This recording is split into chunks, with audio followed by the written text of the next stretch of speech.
3 साल पहले एक वायरस ने पूरी धरती की हरियाली खत्म कर दी। ऑक्सीजन सिर्फ 10% रह गई। दुनिया बर्बादी के कगार पर खड़ी थी। इंसानियत को बचाने के लिए एक मिशन शुरू हुआ, लेकिन उन्हें नहीं पता था असली खतरा बाहर नहीं, उनके अपने जहाज के अंदर छुपा हुआ था और वो उन्हें 4 बिलियन साल पीछे ले जाने वाला था। 3 साल पहले एक ग्लोबल प्लांट वायरस का पहला केस रिकॉर्ड हुआ था और उसी समय से इसने हमारे ज्यादातर इकोसिस्टम को बर्बाद करना शुरू कर दिया। इस वायरस से संक्रमित खाना खाने से गंभीर ऑटोइम्यून बीमारी होती है और पौधों की कमी की वजह से हवा में ऑक्सीजन सिर्फ 10% रह गई है, जिससे पूरी दुनिया में नेचुरल डिजास्टर बढ़ गए हैं। दुनिया की टॉप रिसर्च लैब्स इलाज बनाने में फेल हो चुकी हैं और लोग सोचने लगे हैं कि धरती खत्म होने वाली है। अब आखिरी उम्मीद है प्रोजेक्ट जेमिनी, जिसे डॉक्टर स्टीफन ने 2 प्राचीन एलियन आर्टिफैक्ट्स के आधार पर बनाया है, जिन्हें पैलियोंटोलॉजिस्ट ने खोजा था और उनका मानना है कि ये चीजें 4 बिलियन साल पुरानी हैं, जब धरती पर किसी तरह की जिंदगी नहीं थी। स्टीफन की टीम ने उस बेहद मजबूत मटेरियल को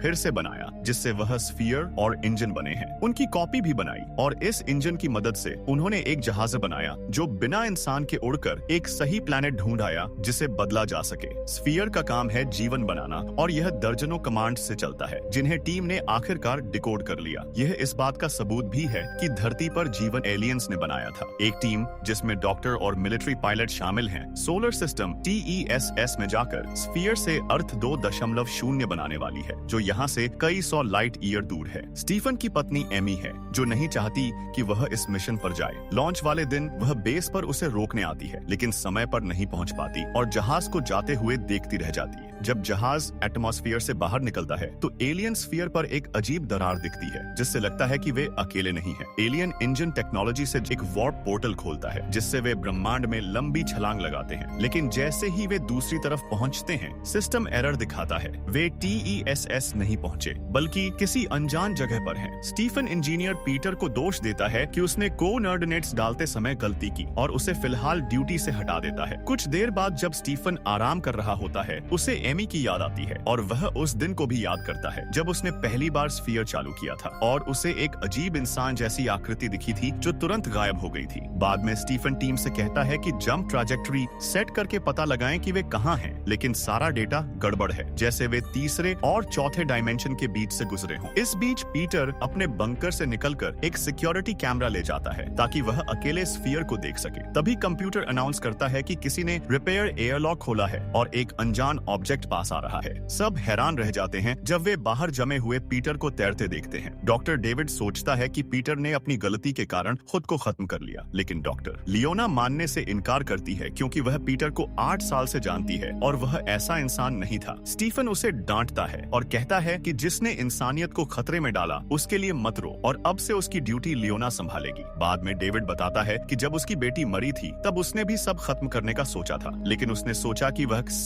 किसी काम आ सकता है। अब मिशन खत्म सा लग रहा है तो वह फिर बेकार महसूस कर रहा है, पर स्टीफन उसे भरोसा दिलाता है कि वे हल ढूंढ लेंगे। तभी जहाज एक ज्वालामुखी पत्थर वाले प्लैनेट के पास पहुंचता है। वहां ऑक्सीजन नहीं है, लेकिन बाहर का माहौल खतरनाक नहीं है, मतलब उन्हें सिर्फ ब्रीडिंग मास्क चाहिए होंगे। स्टीफन सोचता है कि यह प्लान जारी रखने के लिए सही जगह है और उतरने के लिए तैयार हो जाता है, लेकिन कैप्टन रयान उसे रोकता है और कहता है कि उन्होंने अभी तक प्लैनेट की सही जांच नहीं की और स्टीफन जल्दबाजी में टीम की जान जोखिम में डाल रहा है। स्टीफन परवाह नहीं करता और सबको याद दिलाता है कि यहाँ फैसला वही लेता है। टीम एक शटल से नीचे जाएगी, जबकि ऑफिसर रिचर्ड मदरशिप पर ही रहेगा। जैसे ही शटल प्लैनेट के करीब आती है, उन्हें एक बहुत तेज तूफान मिलता है, इसलिए उन्हें गिरने की स्पीड कम करने के लिए ब्रेकिंग थ्रस्टर्स चालू करने पड़ते हैं। इससे उनका सारा फ्यूल खत्म हो जाएगा और वे वापस नहीं आ पाएंगे, लेकिन जिंदा रहने का यही एक मौका है। जैसे ही शटल जमीन से टकराती है, पूरी टीम बेहोश हो जाती है और स्टीफन सपना देखता है जब उसने एमी को पुराने स्फीयर के एक खास हिस्से से बना ब्रेसलेट गिफ्ट किया था ताकि अपनी 2 सबसे अहम चीजों को जोड़ सके। थोड़ी देर बाद सब होश में आते हैं और तुरंत काम पर लग जाते हैं। शटल को बड़ा नुकसान नहीं हुआ, लेकिन फ्यूल कम है और वे यहीं फंसे हैं। स्टीफन को इसमें दिक्कत नहीं दिखती क्योंकि वे 4 साल रहने ही आए थे और भले सही जगह पर न उतरे हों, उसे यकीन है कि बड़ी गुफाओं में से एक को स्फीयर लॉन्च करने के लिए डोम की तरह इस्तेमाल कर सकते हैं। इसी बीच शटल के छिपे रास्तों में दीवारों से एक अजीब चिपचिपा तरल टपक रहा है। मदरशिप में रिचर्ड बाकी कमरों की जांच करता है और पाता है कि यह तरल गायब कैमरे के साथ मिला हुआ है। सब सही तरह से सूट पहनकर स्फीयर को पास की गुफा में ले जाते हैं और उसे सफलतापूर्वक चालू कर देते हैं। फिर वे डेटा इकट्ठा करने के लिए शटल लौटते हैं, लेकिन रायन उनका काम रोककर ऐलान करता है कि स्टेशन में मार्शल लॉ लागू है। अपने फैसले की वजह बताने के लिए वह रिचर्ड द्वारा भेजी गई फाइलें दिखाता है जब डॉक्टर काम कर रहे थे। यह वीडियो है जिसमें पीटर खुद को रिकॉर्ड कर रहा है ताकि बाद में उस पर गलती का इल्जाम न लगे। जैसे ही वह इंजन का दरवाजा खोलता है, उसे परछाइयों में कुछ हिलता दिखता है जो अचानक उस पर हमला करता है, उसे मार देता है और जहाज से बाहर फेंक देता है। कैमरा उस जीव का साफ आकार नहीं पकड़ पाता, लेकिन रिचर्ड बताता है कि उसने सारी फुटेज देखी है और वह एलियन उनके साथ धरती से ही आया था, स्फीयर के अंदर ट्रोजन हॉर्स की तरह। शायद उसी ने जंप के दौरान गड़बड़ की, लेकिन वह अब मदरशिप पर नहीं है बल्कि शटल के साथ प्लैनेट पर उतर चुका है। रिचर्ड उसे ट्रैक कर सकता है क्योंकि वह एलियन इलेक्ट्रोमैग्नेटिक फील्ड में दखल देता है, जिससे रिकॉर्डिंग खराब हुई। तभी डेविड सिस्टम में कुछ अजीब नोटिस करता है। स्फीयर वह प्रोग्राम नहीं चला रहा जो उन्होंने अपलोड किया था। स्टीवन वापस स्फीयर के पास जाना चाहता है, लेकिन रायन उसे रोकता है और कहता है कि अब वह लीड नहीं करेगा और उस पर राज छुपाने का आरोप लगाता है। रायन बताता है कि रिचर्ड को पुरानी के फुटेज मिली है जिसमें स्टीवन महीनों पहले धरती पर वही अजीब आकृति देख चुका था। मतलब उसे खतरे का अंदेशा था, लेकिन उसने किसी को नहीं बताया, इसलिए पीटर की मौत का जिम्मेदार वही है।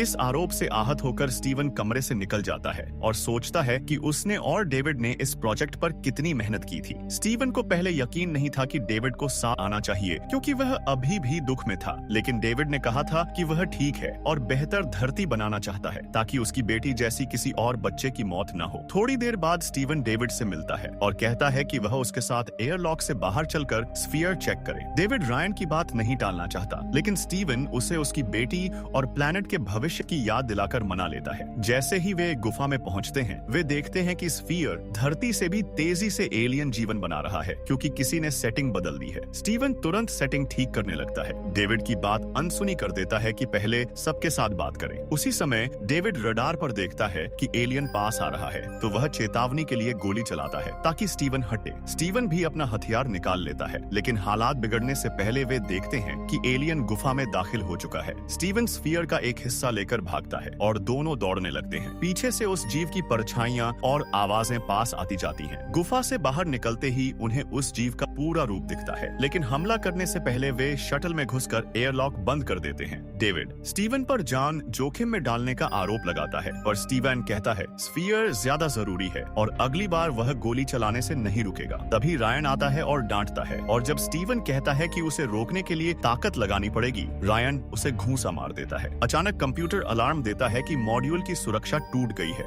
लियोना चेक करने निकलती है और कॉरिडोर में चिपचिपा तरल पाती है। तभी उसे पीछे से खींच लिया जाता है। वह फ्रैंक होता है जो बताता है कि एलियन ने नीचे छेद कर दिया है और अब लैंडर में है। दोनों लैब में छिपते हैं जहां सांस लेना मुश्किल है। अचानक लाइट चली जाती है और पौधों के पीछे से अजीब आवाज आती है। एलियन वही है। फ्रैंक लियोना को बाहर धक्का देता है और भागते हुए वह उसकी चीखें सुनती है जब एलियन उसे मार देता है। लियोना कंट्रोल रूम में बाकी टीम को सब बताती है। रायन चिल्लाता है कि स्टीवन ही एलियन को साथ लाया। एलियन ने दीवार में छेद किया, जनरेटर खराब है, कैमरे बंद हैं, रिचर्ड से संपर्क टूट गया है और जहाज का बाकी हिस्सा दिखाई नहीं दे रहा। अब उन्हें बैकअप जनरेटर चालू करना होगा, जो मुश्किल है क्योंकि वे जीव को ट्रैक नहीं कर पा रहे। स्टीवन खुद जाने की जिम्मेदारी लेता है क्योंकि गलती उसकी है। हथियार लेकर वह जनरेटर तक पहुंचता है और कम्युनिकेशन बहाल कर देता है। टीम अब एलियन को ट्रैक कर सकती है और उसे चेतावनी देती है, लेकिन बाहर निकलते ही उसे फिर आवाजें सुनाई देती हैं। रायन धातु की रस्सी से उसे खींचकर कंट्रोल रूम में ले आता है। टीम प्लान बनाती है कि धुआं कर एलियन को बाहर निकाला जाए। स्टीवन बाहर चारा बनता है। लियोना एयरलॉक खोलती है और छिप जाती है। एलियन एयरलॉक से गुजरता है, लेकिन जब रिचर्ड इंजन चालू कर उसे जलाने की कोशिश करता है, सिग्नल में दखल की वजह से इंजन नहीं चलता। स्टीवन भागता है, लियोना मदद करती है। तभी एलियन बाहर आता है और रिचर्ड इंजन फिर से चालू कर देता है। आग से एलियन झुलसता है पर मरता नहीं और स्टीवन पर झपटता है, जिसे डेविड अंदर खींच रहा होता है। एलियन का टेंटेकल डेविड की बांह को जख्मी कर देता है और दरवाजा बंद होते समय उसका हिस्सा अंदर रह जाता है। एलियन वापस गुफा में चला जाता है। टीम छेद बंद करती है। थोड़ी देर बाद उन्हें फ्रैंक की लाश मिलती है।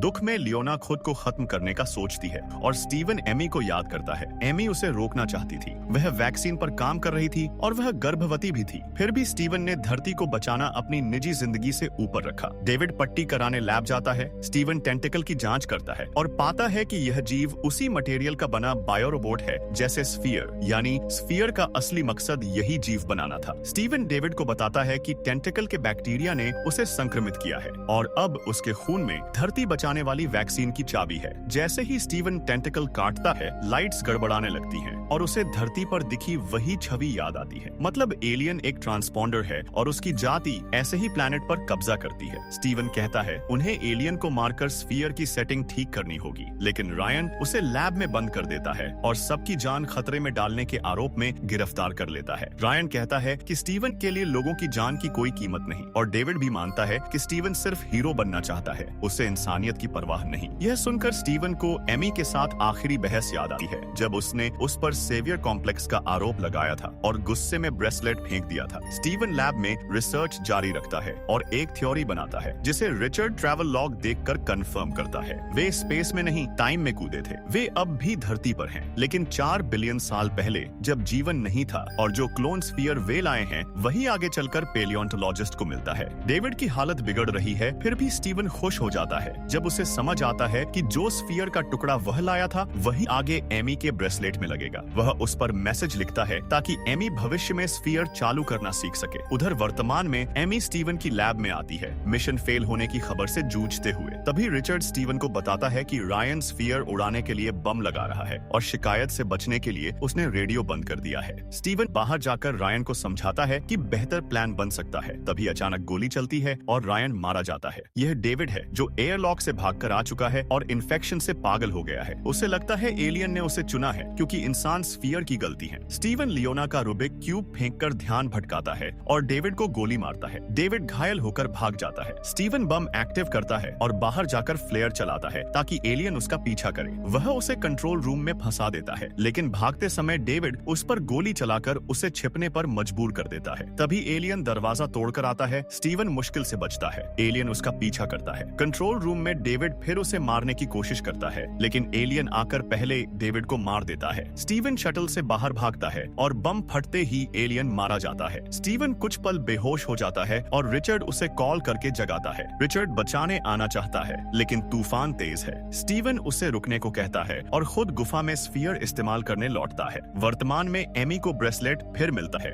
और वह मैसेज देखकर स्फीयर एक्टिव कर देती है। उसी पल अतीत और वर्तमान जुड़ जाते हैं। स्टीवन वैक्सीन का फॉर्मूला बताता है और प्यार जताते ही कनेक्शन टूट जाता है। ऑक्सीजन की कमी से स्टीवन गुफा में मर जाता है। एमी रोती है क्योंकि अब वह अकेली है। कई महीनों बाद वैक्सीन की वजह से धरती बेहतर होने लगती है और एमी एक स्वस्थ बच्चे को पाल रही है। और यहीं पर ये कहानी खत्म हो जाती है। अगर आपको ये वीडियो पसंद आया हो तो चैनल को सब्सक्राइब करना न भूलें, क्योंकि आपके सपोर्ट से ही हम और बेहतर वीडियो बना पाएंगे। तो मिलते हैं अगली वीडियो में।